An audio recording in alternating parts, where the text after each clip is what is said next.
ከዋሽንግተን ዲሲ እስከ ቤጂንግ ከአንካራና ኢስታንቡል እስከ ዱባይና ሪያድ ያሉ ሀያላን ሀገራት የፖለቲካ ኃይላቸውን ለማሳደግና የተለያዩ ሀገራት ላይ ያላቸውን ተጽዕኖ ለመጨመር እንደዚሁም ኢኮኖሚያቸውን የበለጠ ለማሳደግ በጣም የሚፈልጉት አንድ ወሳኝ ቦታ ነው።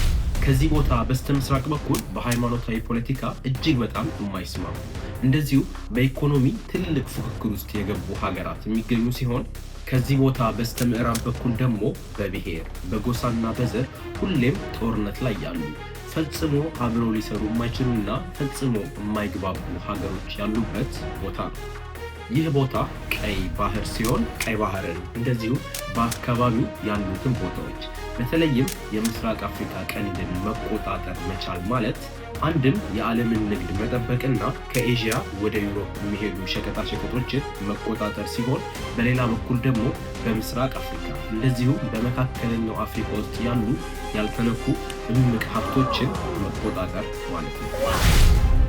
በዛሬው ቪዲዮ ስለ ቀይ ባህር ምንነትና ቀይ ባህር ላይ ስላለው አስገራሚ የጂኦፖለቲካ ጨዋታ በአጭሩ ማሳያችሁ ነው። ይህ ቪዲዮ እንደሚመቻችሁ በጣም እርግጠኛ ነኝ። ካሁኑ ላይክ፣ ሼር እና ሰብስክራይብ ማድረግ እንዳትረሱ።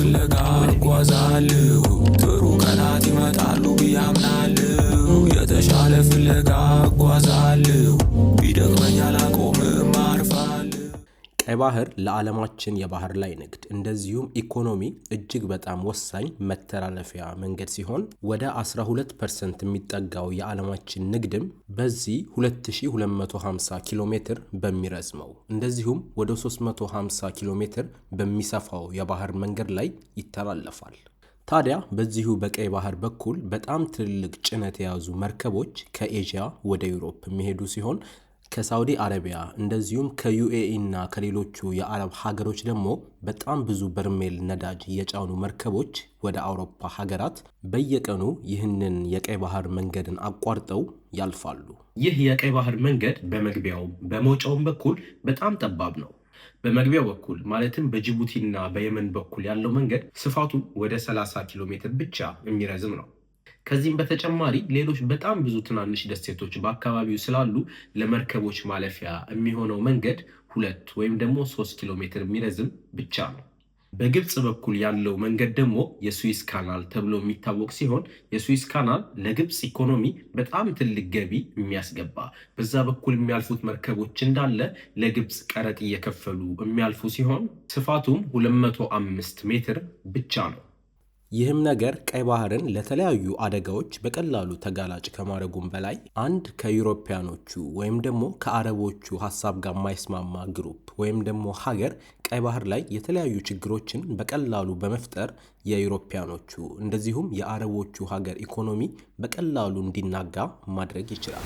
New footage appears to show the moment Yemen's Houthi rebels stormed a bulk carrier in the Red Sea and carried out an attack. Masked militants targeted the Magic Seas with drones, missiles and rocket-propelled grenades on Sunday. ይህ ነገር በጣም ጎልቶ የሚታየው ከቀይ ባህር በስተምስራቅ በአረቢያን ፔኒንሱላ ወይም ደግሞ በአረቢያኖቹ ምድር ላይ ነው። ሳውዲ አረቢያ የዓለማችን ቁጥር 1 የነዳጅ አምራች እንደዚሁም ሻጭ ስትሆን ከአሜሪካና ከዩሮፕ ጋር እጅግ በጣም ጥብቅ የሆነ ግንኙነት ያላት ከሱም በተጨማሪ ሁለቱ ቅዱስ ከተሞች መካና መዲና የሚገኙባት ሲሆን ከቀይ ባህር ጋር ረጅም ድንበር ያላት እንደዚሁም በአካባቢው ከሚገኙ ሀገሮች በሙሉ በኢኮኖሚም በሚሊተሪ ፓወርም ጠንካራ የምትባል ሀገር ነች። በቀጠናው የሳውዲ አረቢያ ተቀናቃኝ የሆነችው ኢራን ስትሆን ኢራን ደግሞ የምዕራባውያንን ስልጣኔና ባህል ፈጽሞ ማትቀበል ሳውዲ አረቢያንም ራሷን እንደቻለች ትልቅ ሀገር ሳይሆን እንደ አሜሪካኖቹ አሻንጉሊት አርጋ የምታስብ ራሷንም እንደ ሙስሊም ሀገሮች ነፃ አውጪ የምትቆጥር ሲሆን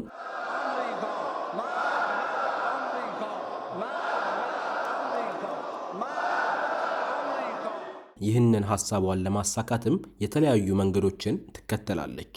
ከነሱም መካከል በተለያዩ ሀገራት የእርስ በርስ ጦርነቶች ሲከሰቱ ኢራን ለኔ ጠቅመኛል ብላ የምታስበውን ግሩፕ በቀጥታ ትረዳለች።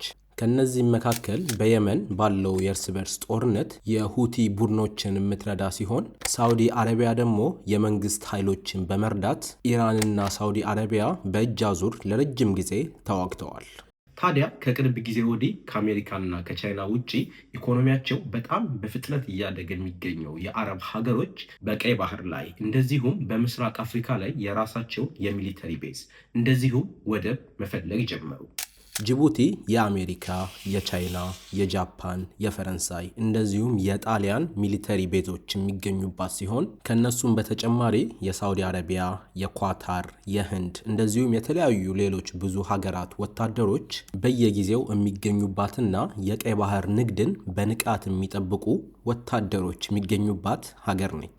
China has officially opened its first overseas military base in Djibouti with a flag-raising ceremony. China's agreement with Djibouti ensures its military presence in the country up until 2026 with a contingent of up to 10,000 soldiers. ትንሿ ጅቡቲ ግን እነዚህ ሁሉ ሀገራት ማስተናገድ የሚችል አቅም ጭራሽ የላትም። እነዚህም ሀገራት ከጅቡቲ ውጪ ወደ ሌሎቹ የምስራቅ አፍሪካ ሀገራት አይናቸውን አዞሩ። ለዚህም ያሉት አማራጮች ሶማሊያ፣ ኤርትራና ሱዳን ሲሆኑ ሶማሊያ በእርስ በርስ ጦርነት በጣም እየተከፋፈለች፣ ኤርትራ ደግሞ ከምዕራባውያኖቹ ጋር ምንም አይነት ግንኙነት መመስረት የማትፈልግ እንደዚሁም ከዓለም ንግድ እየተገለለች ሲሆን ሱዳን ደግሞ ከቅርብ ጊዜ ወዲህ እጅግ በጣም አደገኛ የሆነ የእርስ በርስ ጦርነት ውስጥ የገባች ሀገር ነች።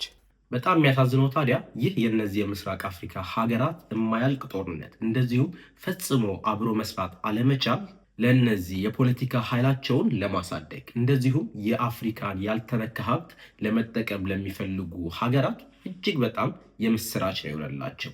የሳውዲ አረቢያ የኢኮኖሚ ሀያልነት ከቅርብ ጊዜ ወዲህ በዩናይትድ አረብ ኤሚሬቶች እየተገለበጠ የመጣ ሲሆን የተለያዩ ትላልቅ የዓለም ድርጅቶችም ዋና መቀመጫቸውን በዱባይና በአቡዳቢ አድርገዋል።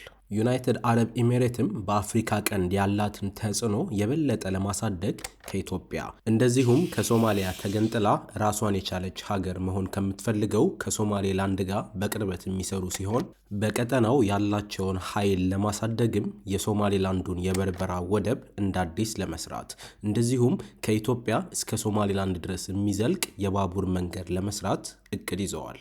በሱዳን እየተካሄደ ባለው ጦርነት ደግሞ አርኤስኤፍ ተብሎ የሚታወቀውን የፓራ ሚሊተሪ ግሩፕ በቀጥታ የሚደግፉ ሲሆን ይህንንም የሚያደርጉት አርኤስኤፍ ከሚቆጣጠራቸው በርካታ የማዕድን ማውጫ ቦታዎች ወርቅና ሌሎች የተለያዩ ማዕድናትን በጣም በርካሽ ዋጋ መግዛት ስለሚችሉ ነው። የሚያሳዝነው ታዲያ ሳውዲ አረቢያም ሆነ ዩናይትድ አረብ ኤሚሬት ይህ ነው የሚባል መሰረታዊ ልዩነት የላቸውም። በመካከላቸው ያለው የፖለቲካም የኢኮኖሚም ፉክክር እንደ ታላቅ ወንድምና ታናሽ ወንድም አይነት ፉክክር ሲሆን እነሱ በተለያዩ መንገዶች አብረው እየሰሩ እንደዚሁም አንድ ላይ እያደጉ አፍሪካ ውስጥ ግን የተለያዩ ጦርነቶች ሲከሰቱ የተለያዩ ቡድኖችን በመርዳት እኛ እንድንገዳደል እነሱ ግን በእኛ ሞት እየተጠቀሙ ይገኛሉ። እነዚህን ሁለት ሀገራት በጣም ከሚያስማሟቸው ነገሮች መካከል ዘሙስሊም ብራዘርሁድ ለተባለው ግሩፕ ያላቸው ጥላቻ ሲሆን ይህም ግሩፕ በቀጥታ የሚደገፈው ደግሞ በኳታር እንደዚሁም በቱርክ ነው። ቱርኮች ከመጀመሪያው የዓለም ጦርነት በፊት በዓለም ላይ ከነበሩት ሱፐር ፓወሮች መካከል የነበሩ ሲሆን አሁን በሳውዲ አረቢያ ስር የሚገኙትን ቅዱሶቹን ከተሞች መካና መዲናን ጨምሮ ግብፅን እንደዚሁም አብዛኛውን የአረቡን ክፍል የሚገዙ ነበሩ። ታዲያ አሁን ላይ ኢኮኖሚያቸው እያደገ እንደዚሁም በሚሊተሪ ፓወር እየጠነከሩ ሲመጡ በቀይ ባህር በአረቡ ዓለም እንደዚሁም በአፍሪካ ላይ ያላቸውን ተጽዕኖ በማሳደግ ልክ እንደ ድሯቸው በዓለም ላይ ካሉት ትላልቅ ተጽዕኖ ፈጣሪ ሀገሮች መካከል መሆን ይፈልጋሉ። ቱርኮች ይህንን እቅዳቸውን ለማሳካት ያገኙትን አጋጣሚ ሁሉ የሚጠቀሙ ሲሆን አንድ የምስራቅ አፍሪካ ሀገር የፖለቲካ ወይም ደግሞ የወታደራዊ ችግር ከገጠማት ቱርኮች በመሳሪያም በገንዘብም በመርዳት እነሱ ግን በኢኮኖሚ ለነሱ በጣም የሚጠቅም ውል በመፈራረም አፍሪካን እየመዘበሩ ይገኛሉ። ለዚህም ጥሩ ምሳሌ የሚሆነው ኢትዮጵያ ባለፈው ከሶማሌ ጋር ወደብ ለማግኘት ስምምነት ከተፈራረመች በኋላ ሰበር ዜና ኢትዮጵያ የቀይ ባህር በር ለማግኘት የሚያስችላትን ስምምነት ከሶማሊላንድ ጋር ፈጸመች። ቱርክ ሶማሊያን እኔ ጠብቅሻለሁ፣ ኢትዮጵያ ልታጠቃሽ ብትመጣ እኔ አለሁልሽ በማለት ከሶማሊያ ጋር የተፈራረመችው ስምምነት ነው። ይህ ስምምነት ቱርክን እጅግ በጣም የሚጠቅም ሲሆን ለሶማሌ ግን የሚሰጠው ወታደራዊ እርዳታ ብቻ ሆኖ የሶማሊያን ኢኮኖሚ ሙሉ በሙሉ ሊባል በሚቻል ደረጃ በቱርክ ቁጥጥር ስር ያደርጋል። Security remains the backbone of ties. Ankara is operating its largest overseas military base in Mogadishu and backing efforts to modernize Somalia's armed forces and naval capabilities. ከዚህም በተጨማሪ ቱርክ ከኢትዮጵያ ጋር እንደዚሁ ብዙ ስምምነቶችን የፈረመች ሲሆን በሶማሊያና በኢትዮጵያ መካከል ያለውን ልዩነት ታዲያ ለራሳቸው ጥቅም እየተጠቀሙበት ይገኛሉ ማለት ነው። ኢትዮጵያና ቱርክ በወታደራዊ ድጋፍና አቅም ግንባታ መስኮች በትብብር ለመስራት ተስማሙ። የፌዴራል ጦር ኃይሎች ጠቅላይ ኤታማዦር ሹም ፊልድ ማርሻል ብርሃኑ ጁላ ከቱርካቻቸው ጄኔራል ያሲር ጉሌር ጋር በትናንትናው ዕለት በአንካራ መክረዋል።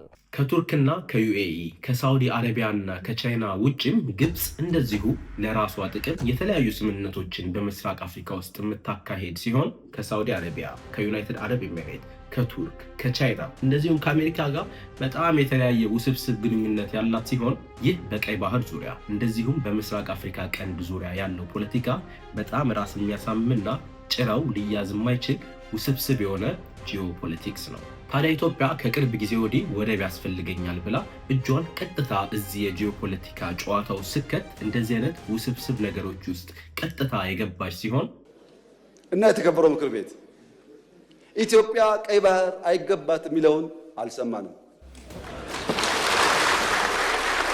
አመሰግናለሁ። ከነዚህ ከተለያዩ ሀገራት ጋር ያላትን ግንኙነትም በጣም ከፍ ወዳለና የበለጠ ወደ ተወሳሰበ እርምጃ ያራመደ ሆኗል። ታዲያ በእናንተ አስተያየት ይህ የኢትዮጵያ እርምጃ ትክክል ነው ወይስ አይደለም? እነዚህ የተለያዩ የዓለም ሀገራትስ በቀይ ባህር እንደዚሁም በምስራቅ አፍሪካ ላይ ያላቸውን ተጽዕኖ እንዴት ታዩታላችሁ? አስተያየታችሁን ከታች በኮሜንት አጋሩኝ። ለዛሬው ያመጣሁላችሁ ቪዲዮ ይህን ይመስል ነበር። ትንሽ ነገር እንዳወቃችሁበትና እንደተማራችሁበት ተስፋ አድርጋለሁ። በሌላ ጊዜ በተመሳሳይ ቪዲዮ በሰፊ እስከምንገናኝ ድረስ ሰላም ሁኑልኝ። ፒስ